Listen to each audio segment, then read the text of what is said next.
হাস্তেও তাও বেলাইখিনো দরকে লোকসভাতে by election চংবানি cock আওয়াজাগি তঙ্গো অবতিকেন স্রাংসাল CPM नि বখাক্তি বাহাইন সিনি রামনগর বিধানসভা কেন্দ্র ngै সিপিএম नि চংজা আদং রতন দাস ন गोबां बुधबाय कप्लाय खायनान बागै कायसा मिसिल लाहार हिबतक खलायजाका तै आबन लोगोलोगि सिपिएम नि बाय इलेक्शन नि सिनि रामनगर नि ngै बातायनाय रतन दास कक्तमा थुनाय बसखांगो तामसाका नायनाजि सिनमाखलि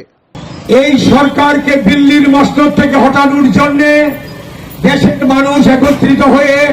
তৈরি করেছেন ইন্ডিয়া মঞ্চ। আমরা এখানেও ইন্ডিয়া মঞ্চে একসঙ্গে লড়ছি। কংগ্রেস দল, কমিউনিস্ট পার্টি, অন্যান্য দল মিলে আমরা ইন্ডিয়া মঞ্চ তৈরি করেছি। এই ইন্ডিয়া মঞ্চ থেকে আমাদের আহ্বান, আপনারা কাস্তে হাতুড়ি তারকা নিয়ে ৭ রামনগর বিধানসভা কেন্দ্রে উপনির্বাচনে আপনারা ভোট প্রয়োগ করে এই এলাকার জনগণের দুঃখ দুর্দশার কথা যাতে বিধানসভায় আমরা তুলতে পারি, তার জন্য আপনারা আশীর্বাদ করুন। পাশাপাশি লোকসভাতে যাতে এই ত্রিপুরাবাসীর কথা বলতে পারেন, তার জন্য কংগ্রেস প্রার্থী আশিস কুমার সাহাকে আপনারা হাত চিহ্নে ভোট দিয়ে জয়ী করবেন। বন্ধুগণ, গত ৫ থেকে ৬টা বছর আমাদের রাজ্যে যে অপশাসন চলছে, এই অপশাসন এই রাজ্যের জনগণের সামনে ত্রাসে পরিণত হয়েছে। এই অপশাসনের বিরুদ্ধে আপনারা ভোট দিন। গণতন্ত্র পুনরুদ্ধার, শান্তি শৃঙ্খলা পুনরুদ্ধার, মানুষের রুটি রুজির ব্যবস্থা করা,